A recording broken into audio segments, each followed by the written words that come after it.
Midterm rental process. Midterm rentals. Do you love midterm rentals? Sure. You are an introvert at heart. Sure.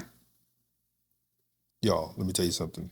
Oh, God. She don't like doing none of this because she's a true introvert. However, the people need the information.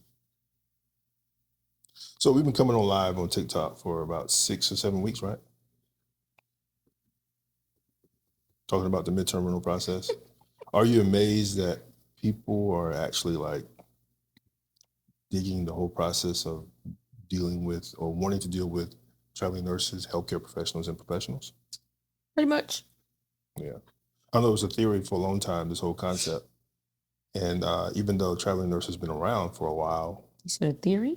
Well, not a theory, just a concept for us to start training individuals.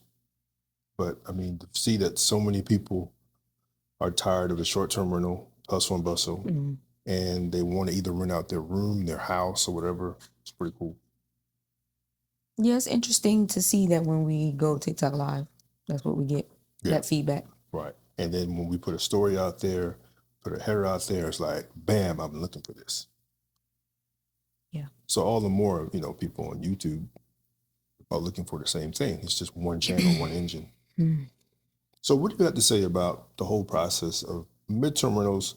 Someone that's an introvert that thinks that, okay, I got to be this open personality, go to houses and meet people. You're talking about the midterm rental process? No, in general, somebody wants to be a landlord and they have this whole concept, okay, I got to go to these houses, I got to collect rent the old-fashioned way. No, we're in a digital age now, so you don't have to do that stuff. You can do that if you want to. You don't have to. Yeah. You don't have to. And on a case-by-case basis, if out of the 200-300 people, if that you service, how many people have you actually walked through the process in person? Oh, the process to rent from us? None. Yeah. A few. No, none. None. In person? In person, no. Yeah, I've done a few over the phone calls only because they were older or they've been older. No, or they're wanting to make sure that the place that they're renting for their young adult, because it's not children, young adult is a safe place, which is the funniest thing to me. So a student who has graduated from college, their mom is reaching out on behalf of them to make sure the place they're staying is safe. I'm like, they were in college for 4 years and now they're doing their clinical rotation. Is that more than one person who did that, reached out? Oh, yeah. That's happened a handful of times. Okay. And you never made contact with the kid or anything like that? Nope. Except one dude that came down from college that was working from Texas, the one I said that met someone. Oh. She failed to believe that. But who said he came down from college? He was pretty young, right? He was 23 or 24. Okay. Yeah. Yeah. But no, you really don't meet anybody. No. Now, I think if this scenario was like 10 years ago, it would have been different. But I think people got accustomed to now email and text message. Yeah, probably since the pandemic. No, we've been coming on TikTok and the live. And what's my train of thought? People think that you have to be a certain personality to do this. I lost my train of thought. I was about to say. Now that part I don't know because you wouldn't say it. You didn't say it. Oh my God. So if we had to say, our percentage of people we're dealing with here, traveling nurses, healthcare professionals, I want to say that in our case it's 80-20. It is. Or it's probably actually 85, 80, really? 85. What's the other percent? What's left? 85-15. 85-15. Really? Somewhere in there. Yeah, well, we can leave it as it is. 80-20. So 80% nurses, traveling nurses, 10% traveling healthcare professionals, and then 10% business professionals is what we have done. There have been a scatter of or just a few sprinkling, that's the word, a sprinkling of relocating families, military or relocating for a specific job to like live in Colombia. So it's been a few of those, but majority traveling nurses, traveling healthcare professionals, and then business professionals. Yeah. Now, is it safe to say that when they go there, because we've done all the footwork in the beginning, the boots on the ground? Well, yeah. Not necessarily leaving keys out for them, but we're leaving them directions on how to enter the house, and that's it. And we don't meet them. I think that's kind of weird, though. I don't. You don't because you like that, and you're correct. I mean, it's been a rinse and repeat process. So we've seen it work in one unit, and then we implemented the same thing in every other unit. If you get the work done up front when they arrive, if they don't have any challenges with anything for maintenance or what have you, nobody's reaching out. Yeah, that's true. That's true. They don't have a reason to. So it's probably weird for the short-term rental process because you're not vetting that person versus knowing almost all the ins and somewhat outs of the person who's renting as a midterm rental, because the vetting check includes what? The vetting check or screening process. So vetting check or screening process is the background check, the national eviction check, and a soft credit check. Right. So you really know a lot more about this person than the short-term rental process. Because the only thing you have to go by with that is just the description they give you. Yeah. And so you get the description with the midterm rentals. You get the description and you have the background check, the national. Yeah. So you get all the things. You find out where they've lived, what vehicle they're driving. Really? The tag on the car.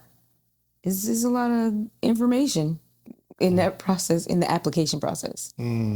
Some of it I have actually deleted from the default application. Some areas it won't let me delete, so I have to tell them we don't need their banking information, nor do we want that. Other than that, yeah. So that's why you feel at ease with it, because so I take the mindset, if they cause me problems, I can cause them problems. What you mean? We know where they work. We know who their supervisor is. Really? I didn't know that. And I'm her husband. I didn't know that. We know where they're working. We know their supervisor. We know emergency contact. Yeah. Oh, I didn't know that. We know their car, their tag. There's no reason. Well, okay. So let me help you understand, audience. Lance and Lindsay here. She's an introvert landlord. We work together in this business. I do marketing, establish a brand, but I didn't know all the intricate parts of the whole vetting process, because my side of this particular business model is making sure we have the right property for the right price. But I didn't know all of that. Wow. Yeah, so again, if they cause us problems, we can cause them problems. So we never shared that, but I guess people who want to join our community, which calls for some advertising here, a plug. So what we have, y'all, not a plug. Two sides of our business. One is we fix houses, we flip them, we sell, because she's a realtor. I know I'm saying that wrong. You are. It's realtor. Well, because she does that, that's one side of our business. The other side is retrain and mentor people in this whole process of midterm rentals. Now, it sounds funny to me, because the same way we figured it out, I feel like other people can figure it out too, but we're helping to bridge the gap between the guesswork and the learning curve. Yeah. Because in doing the audit of some people's listings, there's a learning gap. Everybody's wired differently. Everybody thinks differently. Some people get it, some people don't. And it's okay for someone to hold your hand through the process. Now, you can look on the YouTube. I forgot to say that. Please subscribe to our YouTube channel. You're on here now. You owe us a subscription or to subscribe. So hit that button there. But, people are filled with anxiety. People don't want to figure out. And they overthink the process. Like we probably showed up on the next video. We have one student that we got from TikTok recently, and we went to her place because she's nearby, and she's 95% there. But guess what? That 5% right now is driving her up the wall. And you can just go in circles, and that's why she hired us. Same here with someone. We have a new potential client that's in the Bronx, and he's looking to get everything established. He's 95% there. But I get it though, because for me it's overwhelming, right? For me it's overwhelming to to get the house completed and then go through all the finite details to make sure it's suitable for someone to rent it without calling you. Because in my mind, if I were to get a house ready, as soon as they step foot in there, they're like, "Hey, I want to go home. I'm going home. I'm going home." Yeah. And you do, you go over and above to make sure they have necessities. And I think you keep saying that. I don't feel like I go over like and toilet above. paper. Yeah, that's starter products. Well, I mean, it's just 2 I would rolls. supply it. Okay, so I'm giving you a roof. Lord, I'm giving you lights. Lord, okay. Well, if the place is fully furnished and that's what you're supplying, including the utilities, the starter supplies are just a way of saying thank you for trusting us with renting from us. Okay. And so if they arrive at 9 p.m. at night and they're like, "Oh my God, I forgot to pack tissue," or "I really would like it if I had some paper towels," or even just some hand soap. So let me tell you something. If I got that call at midnight, like, "Hey, 5 minutes away, there's a Publix, it's aisle 10, there's a supply." You said at midnight? It would be closed. Yeah, I mean, because I didn't leave any in there. They would be calling me and I'm like, "Hey, the store is nearby." So that's why we have two parts of the brain working together. But no, I mean, yeah, that's the hospitality side. Let's talk about making sure the house is prepped and ready for your guests. Is that difficult? To me, it drives me up the wall. I don't understand why that drives you up the wall. Okay. It's just cleaning it. That's it. You say no? Yeah, she cleans the walls, though. But they need to be cleaned from time to time. They do. They get dusty just like the rest of the place does. So just talk about the whole process of having reliable teams like cleaners. Housekeeping is I put it up there close to air almost because if you don't have housekeeping in place, it's a make or break sometimes, or you got to get it done yourself and it's a lot of extra energy. Okay, so housekeeping, specifically the people that we have, they come with supplies, right? So I don't have to supply housekeeping with supplies. I've had to do that in the past with our other 2 housekeepers. Yeah, and our current housekeeper and his team, they also can clean mattresses. He has products for that. He also can clean area rugs. Everybody doesn't come with that. Not only that, they actually arrive when they say they're going to come. That's important. It is. And if they don't come exactly the time that he schedules us, he's definitely going to be there. Like, it's not a question of whether or not he'll be there or one of his team members will be there. And he's trained them well, so they're pretty thorough cleaners. And so I know that because I go behind and check them, especially in the very beginning. I don't do it too much now. I just go and do the extra stuff that I do anyway, whether they come or not. Right. Yeah. So if housekeeping isn't working out, you must get rid of them and get someone who will work out. So let's talk about this phases now. I know I'm kind of midway into this. First, if you have a property you want to rent out, it has to be close to some type of properties, close to nearby desirable places. If you're doing nurses, you need some hospitals. If you're catering to schools, professors, universities, and such. But yeah, for us, our niche or our niche market is nurses, but you could cater to, we had a weird one, underwater welder. And then today you had a request for a healthcare professional I never heard of before. Who was that? I think you said somebody was different. It wasn't the x-ray tech. Yeah, sterile processing manager or something. They handle those, the stuff that's sterile that has to be discarded the right way and all that stuff. Wow. Yeah, that's what that was. But he didn't work out because he has 2 dogs. Uh-oh. What size dogs, Lindsay? You didn't approve it? I didn't ask. It's 2 of them. It could be 2 small ones. Nope. Introvertism.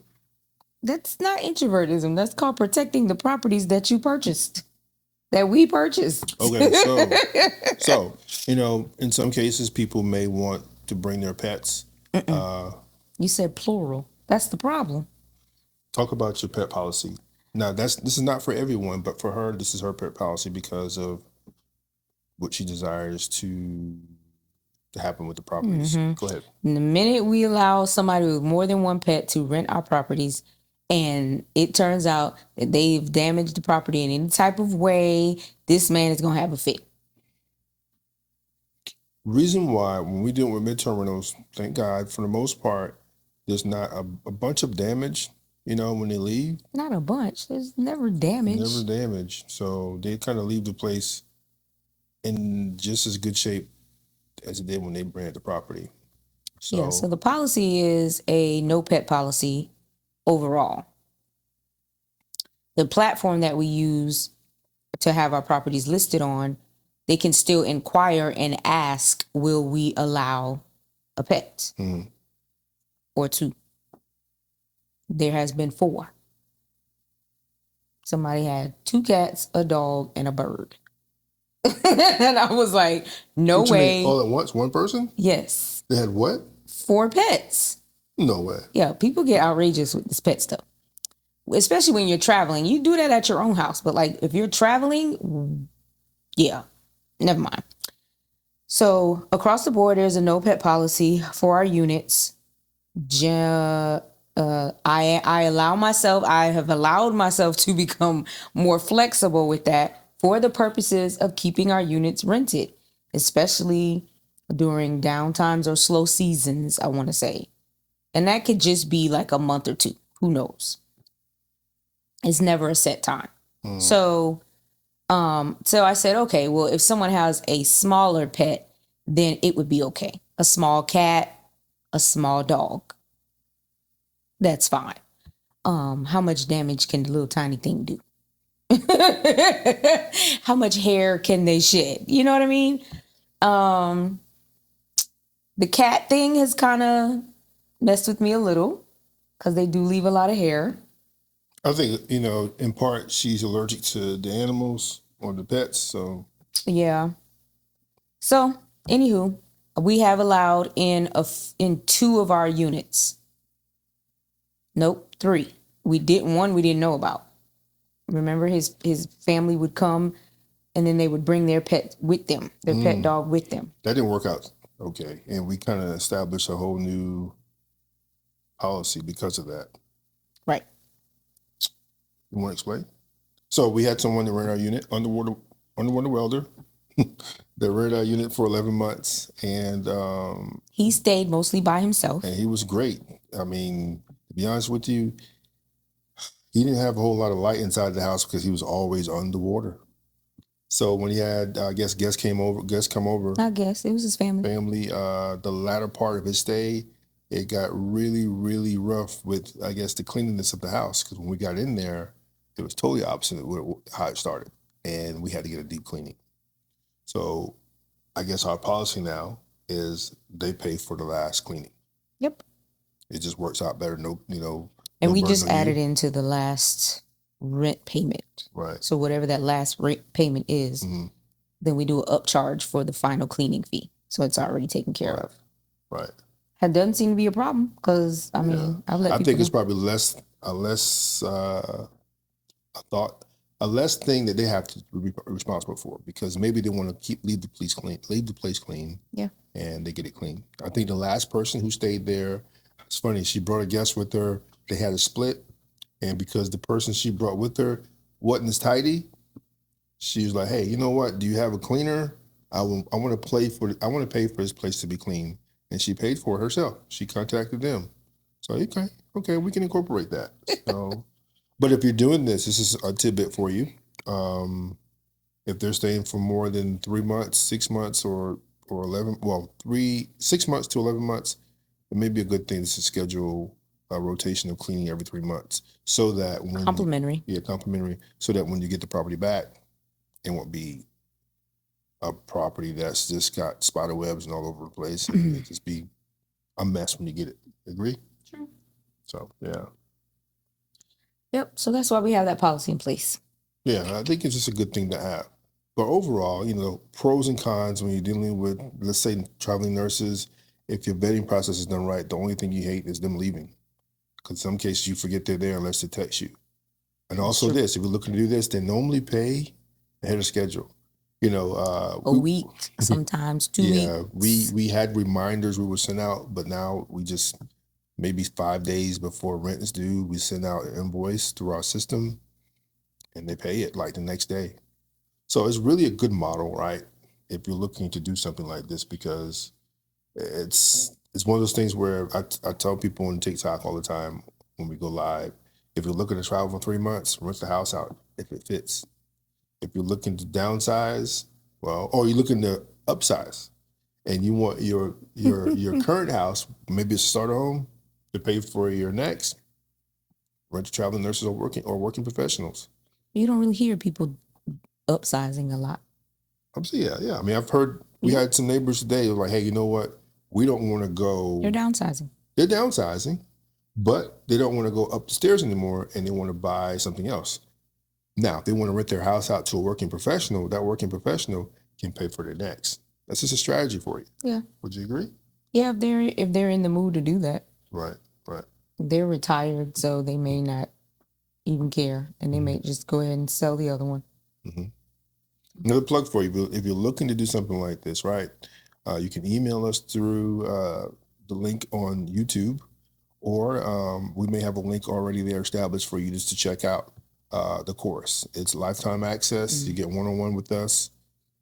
We come on every Tuesday, 6 to 7, and we come together as a community to, answer all the questions, kind of knock out the anxiety, kind of tackle that overthinking process, and just really give you a system so you're not like doing this by yourself. Because opening yourself up to do something like this, it is major. Because if it's not something you're used to, you're new to it. Now, for you, when you started this, if you didn't start with the short-term rental process, we didn't start with short-term. We started with long-term, already in place. Remember? So, was you nervous about doing it at all? No, wasn't nervous. Yeah, we didn't have to provide anything. It was just the roof. Okay. For long-term tenants, we just had to manage them and make sure they were paying their rent on time. For me, what I was nervous about is trying to overthink the whole design process. Having dressers, having TVs. Okay, so you're skipping forward to the midterm rental part? Midterm. Well, you know what? Short term. Yeah, we did that first. Yeah, that was. Traditional tenants first, then short term, and now midterm. So I was really nervous about short term. Got it. I thought every corner need to be saturated with some type of decor piece. I was thinking like my grandma's house, because she had whatnots all over the place. I could not touch. Y'all know what I'm talking about. Somebody call them thingamajiggers. Thingamajiggers. I just thought they need to be all over the place, and it was like, no. So when we first started, I mean, to me, the house was half empty, but for our guests, it was perfect, right? Yep. I don't know why that was such a thing. Oh, it was. I really don't understand. I got to go to Goodwill and get everything in the store so this house could be jam-packed. And she was like, no, we're not doing all of that. Yeah. I mean, this house had like the beds. So less is more with decor. Right. That's less is more with decor, yeah. Yeah. So it helps in more than one way, right? You get less. You want it to be inviting. You want it to have, you want it to have an inviting, cozy, comfortable feel. You don't want it to feel cold or empty, like too empty. And so the purpose of that, less is more with decor. The purpose of that is if you have more than one unit, keeping up with inventory becomes less of a challenge, right? That's one thing. Less is more with decor when you're decorating. You don't have a whole lot of stuff to bring in there, to put in there, to situate, to get together for your guests. Less is more with decor. When you have your housekeepers come through, they're able to move through your units quickly and efficiently without breaking anything or anything missing. Because you know where everything is. That's true. Because it's not packed with stuff. So it works all together. It really does. And it's just something appealing about having less stuff, but just the right things. So That's cool. That's cool. So yeah, that's, for the most part, this segment. Hey, look, subscribe to our YouTube channel or her YouTube channel as we come with more information. If you're digging this, if you want to be a part of our community, please send us an email. Or if you feel ready right now, just go ahead and go through the checkout process to get our course. You get lifetime access. You will get notification from our community as far as our portal, and we come on every Tuesday, 6 to 7, to help you get your property listed correctly, because you can't just put it out there. People think that, okay, just like the short-term rental sites, it's just one thing that's already done in it, and people are going to pretty much be drawn to it. But no, it doesn't work that way with the midterm rentals. it does not. It's work on the front end, but you relax on the latter part.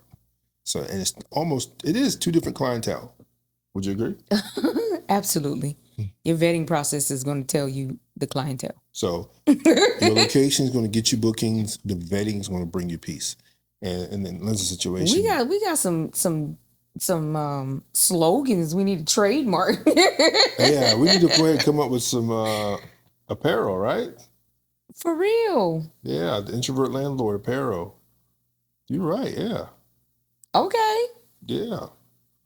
Yeah. Put some comments inside the chat if you'll be down for wearing some apparel. I mean, it could look like this. I can design, and I can design all of the stuff. So yeah, he made me dress up in my house.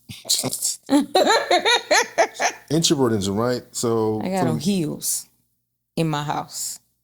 Thanks for joining, y'all. Stay tuned. Like, share, subscribe. We'll see you next time. Bye.